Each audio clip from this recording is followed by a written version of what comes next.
going to be doing things on the fly here as I normally do, and sounds boom, good. There you go. So we're going to get MajinObama for Gear. Oh, is he on? Are you on right now? Yeah, what's going on, guys? Hey, there you go. Hey. What's up, Majin? How you doing?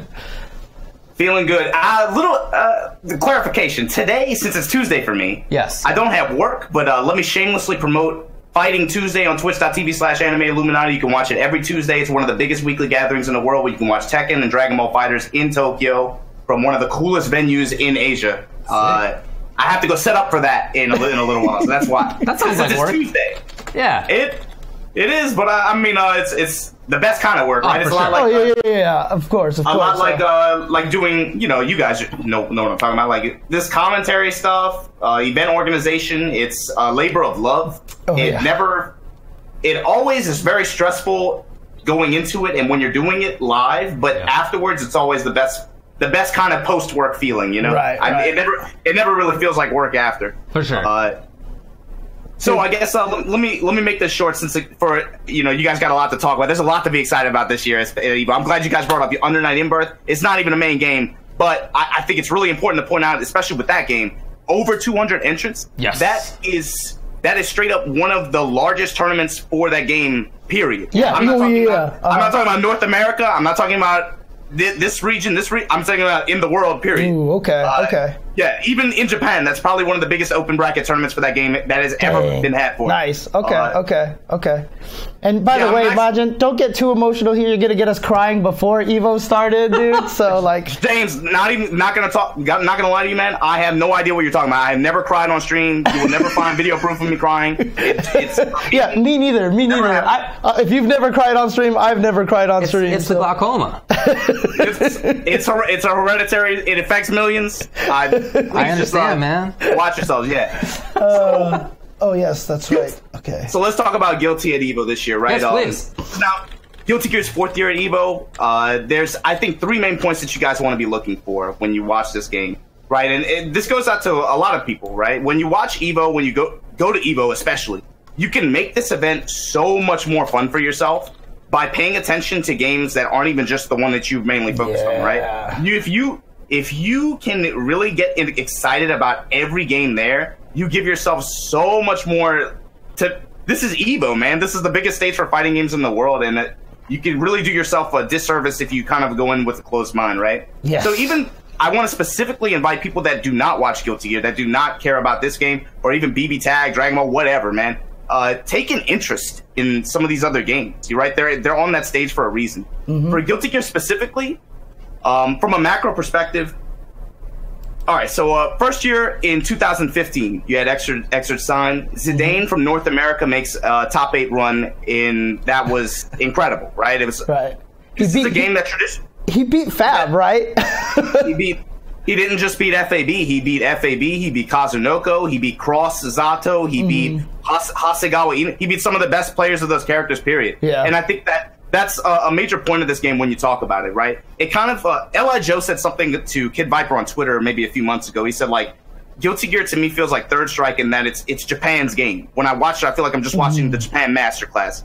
And there's some validity to that, of course, right? We know that there's a gap there. Because, actually, let me point something out real quick. Look at all these titles that are main titles for Evo this year. I've noticed this recently. Okay. Out of the main titles, only 2 games in that lineup are legacy arcade titles, and that's Tekken and Guilty. Have you noticed that? Ooh, you're right. I never thought about it. Yeah, everything else is straight console now. Console. Yeah. So Under Night is, of course, one, but if you're talking just the main titles, there's only 2 arcade legacy titles here. Dang, okay. And it's no surprise that, obviously, given the arcade environment and the benefits that can provide for training and the mentality that players have out here, not just in Japan, but in Korea as well, it's no surprise that for those 2 titles, there's a very tough and very developed competitive field for those games, right? Makes sense. Yeah, we naturally look at Guilty Gear as kind of like this, oh man, this is just like the JP Overlords, right? But the truth is, the foreign community and the international community has made pretty big strides in this game over the years, right? 2015, Zidane makes a top 8 one, gets in over some JP players that we thought would have been shoo-ins, right? That was big. It's a shame that didn't get more attention that year. Right.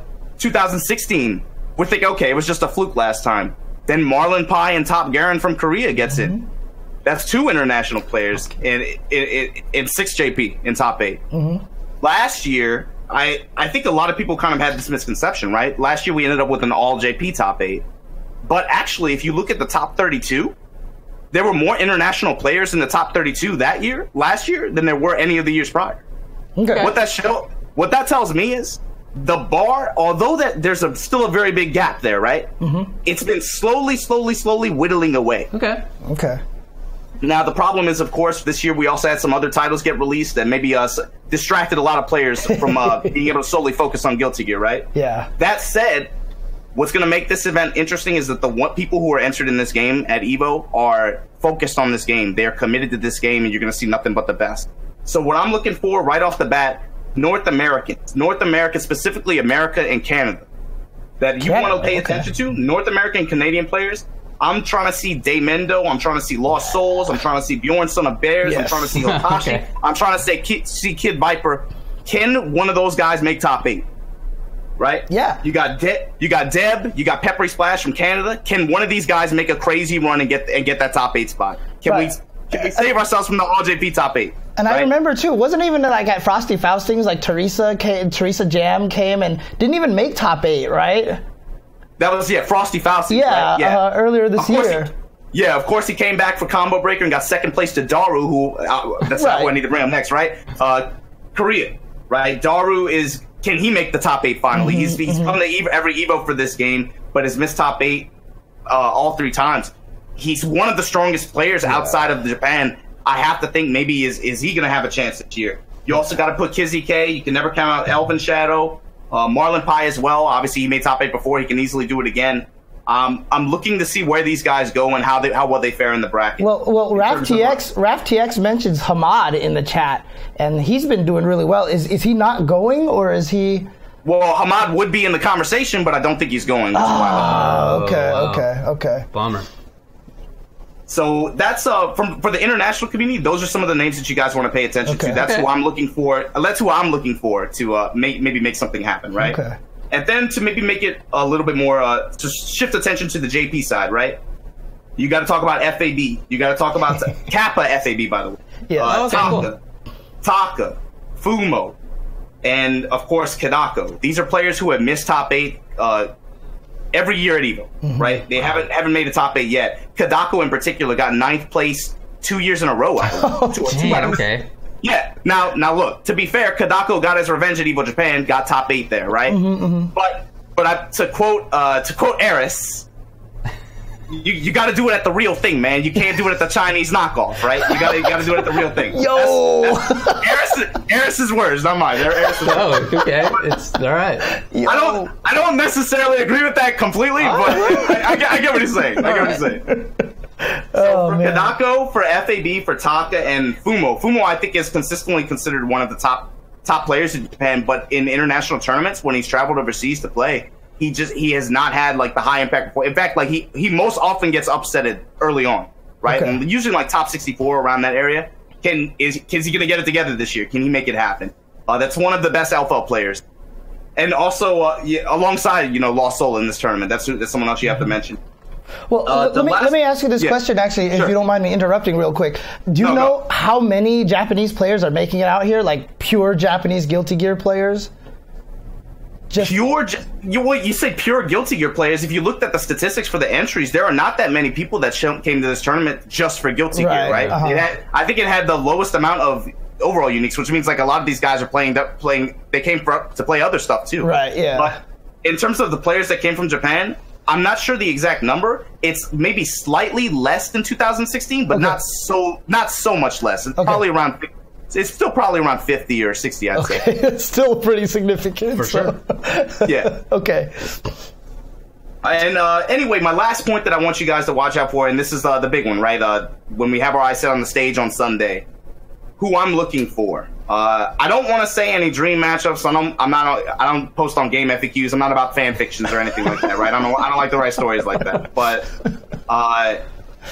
straight up, Machibo and Kazunoko are ever-present threats in any kind of tournament, right? Like you have to give respect to those guys just because of who they are. But the 3 players that I'm looking for that I want you to keep an eye on: Nage, Omito, and Mochi Soul. Mochi is the dark horse of this tournament. I think. Okay. Mochi, and Lox. Lox, this is going to be his first time competing overseas. Mochi, this is going to be his first time competing overseas as well. Okay. Mochi, keep your eye on this guy, man. He played Omito in a first to 10 this past weekend at Mikado, and the thing is, he was kind of out of practice for a little while, but because the Guilty Gear community was able to pool resources and we actually saved up enough money to be able to get his flight out there and to get him to compete, right? But we told him right off the bat, we're like, if you were going to send you got to go for real.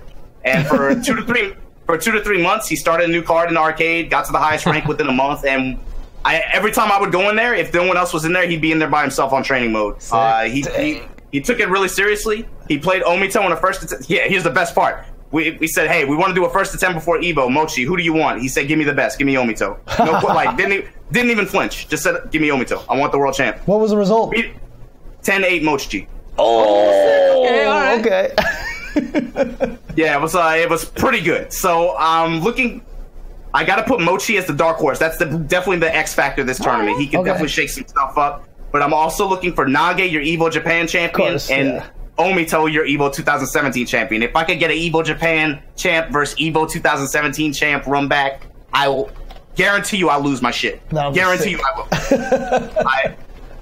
That's what I'm looking for. But anyway, guys, that's Guilty Gear in a nutshell at Evo. Thanks, make sure you make sure you guys pay attention to all the games here, man. There's so much dope stuff going on in multiple titles this weekend. There's too much to box yourself in, man. For sure. You guys enjoy. Everybody have fun watching Evo, and just, I'll see you guys there. Well, before you go, anything that you want to plug for yourself, you will be commentating Guilty Gear at Evo, correct?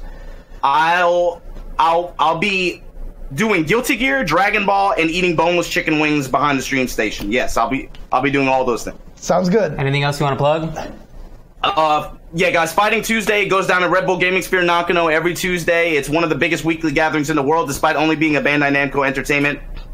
Being restricted to only Bandai Namco titles, which means Tekken and Dragon Ball right now. But actually, from today, we'll have Soul Calibur 6 set up as well. Oh, sick. Make sure you guys tune in to twitch.tv/Anime Illuminati. Show us your support, man. We appreciate y'all. Thanks, See you guys at Evo. All right. Obliged. Peace out. Yeah, thanks for having me on, David and James. Y'all be good. Sure, dude. All right. I appreciate you coming on, of course. All right. Get him out of here. Yeah, all right. Nice.